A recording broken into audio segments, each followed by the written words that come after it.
ಏ ಮಣಿ, ನಿನಗೆ ಅವತ್ತೇ ಹೇಳ್ದೆ ತಾನೆ ನಾನು ಹುಡುಗಿ ವಿಷಯಕ್ಕೆ ಬರಬೇಡ ಅಂತ. ನೀನು ಹೇಳ್ಬಿಟ್ರ ಕೇಳ್ಬಿಡ್ಬೇಕಾ?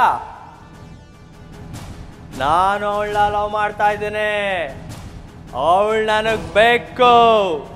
ಸುಮ್ಮನೆ ಹೋಗ್ಬಿಡು ಮಣಿ, ತಲೆ ಕೆಡಿಸ್ಬೇಡ. ನನಗೆ ಸಿಗದೆ ಇರೋದು ಯಾರಿಗೂ ಸಿಗ್ಬಾರ್ದು. ಆಸಿಡ್ ಹಾಕ್ಬಿಡ್ತೇನೆ. ಅಯ್ಯೋ ನಿನ್ನ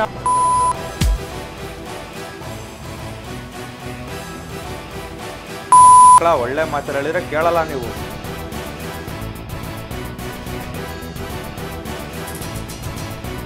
ಅಣ್ಣ ಬೇಡಣ್ಣ, ಪೀಚಣ ಬಿಟ್ಬೇಡ ಅಣ್ಣ, ಪೀಚಣ ಬಿಟ್ಬೇಡ ಬೇಡಣ್ಣ.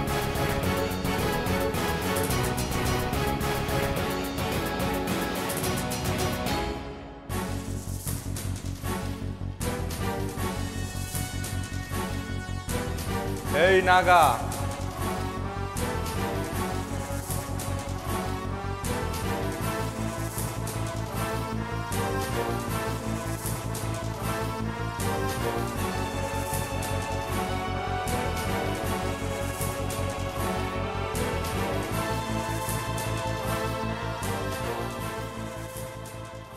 ಇದೆಲ್ಲ ಬೇಕಾ ನಿನ್ಗೆ?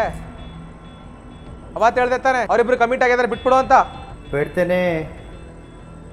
ಬಿಟ್ಬಿಡ್ತೇನೆ, ಆದ್ರೆ ಹಾಗೆ ಸುಮ್ಮನೆ ಬಿಡಲ್ಲ. ಅವ್ನು ಹುಡುಗಿಗೆ ಆಸಿಡ್ ಹಾಕ್ತೀನಿ ಅಂತ ಹೇಳ್ದಕ್ಕೆ ಎಲ್ರ ಮುಂದೆ ನಂಗೆ ಹೊಡೆದು ಅವಮಾನ ಮಾಡ್ದ ಅಲ್ವಾ? ಅವನಿಗೂ ಅವಮಾನ ಆಗ್ಬೇಕು, ಎಲ್ರ ಮುಂದೆ, ಇಡೀ ಪ್ರಪಂಚದ ಮುಂದೆ ಅವಮಾನ ಆಗ್ಬೇಕು. ಅವನದು ಅವ್ರ ಮನೆಯವ್ರದ್ದು ಮಾನ ಮರ್ಯಾದೆ ಎಲ್ಲ ತೆಗೆದಾಕ್ತೀನಿ. ಅವನ ತಂಗಿ ಯಾವ ಕಾಲೇಜು? MMS ಕಾಲೇಜ್ ಇರಬೇಕು. ಹಿಂಗೆ ಯಾಕದಲ್ಲ, ನಂಗೆ ಗೊತ್ತು ನನ್ನ ಸೈಡ್ ಹೆಂಗೆ ತೀರ್ಸ್ಕೋಬೇಕು ಅಂತ. ಅಪ್ಪ ನೀನೇನಾದ್ರೂ ಮಾಡ್ಕೋ, ನಾನಂತೂ ಇಷ್ಟ ಬರಲ್ಲ.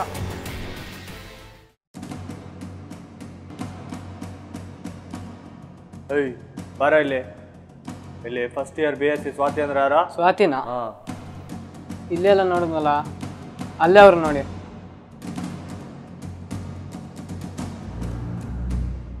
ನಡೆ ಬೇಗ ನಡೆ.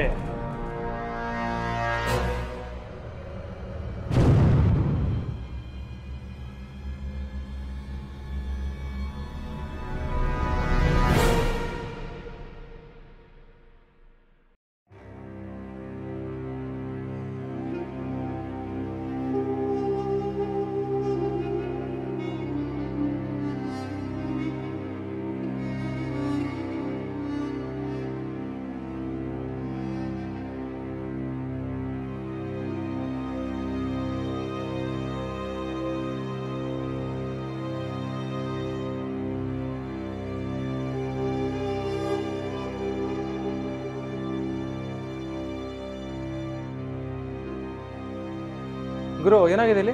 ಯಾವ್ದೋ ಹುಡುಗಿನ ರೇಪ್ ಮಾಡಿ ಸಾಯಿಸ್ಬಿಟ್ಟಿದ್ದಾರೆ ಗುರು.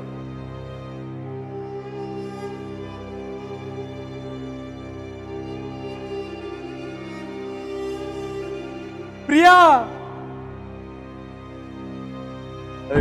ಬರ ಇಲ್ಲಿ ಫಸ್ಟ್ ಇಯರ್ BSc ಸ್ವಾತಿ ಅಂದ್ರೆ ಯಾರ? ಸ್ವಾತಿನಾ? ಇಲ್ಲೆಲ್ಲ ನೋಡಿದ್ನಲ್ಲ, ಅಲ್ಲೇ ಅವ್ರು ನೋಡಿ. ನಡೆ ಬೇಗ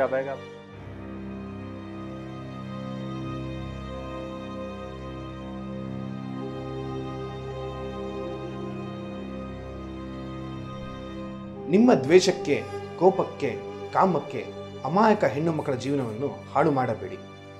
ಕಾರಣಗಳು ಏನೇ ಇರಲಿ, ಆದರೆ ಅತ್ಯಾಚಾರ ಮಾತ್ರ ಖಂಡನೀಯ. ಸಾವಿರಾರು ಕನಸುಗಳು ಪ್ರತಿಭೆಗಳಾಗುವ ಮುಂಚೆಯೇ ಸತ್ತು ಹೋಗುತ್ತವೆ. ಅತ್ಯಾಚಾರ ನಡೆಯುತ್ತಿದೆ ಎಂದು ಗೊತ್ತಿದ್ದರೂ ಸುಮ್ಮನಾಗುವುದು ಅತ್ಯಾಚಾರ ಮಾಡುವಷ್ಟೇ ಸಮವಾದದ್ದು. ಅದೇ ಪರಿಸ್ಥಿತಿ ನಿಮ್ಮ ಮನೆಯವರಿಗೆ ಬಂದಿದ್ದರೆ ನೀವು ಸುಮ್ಮನಾಗ್ತಿದ್ರಾ?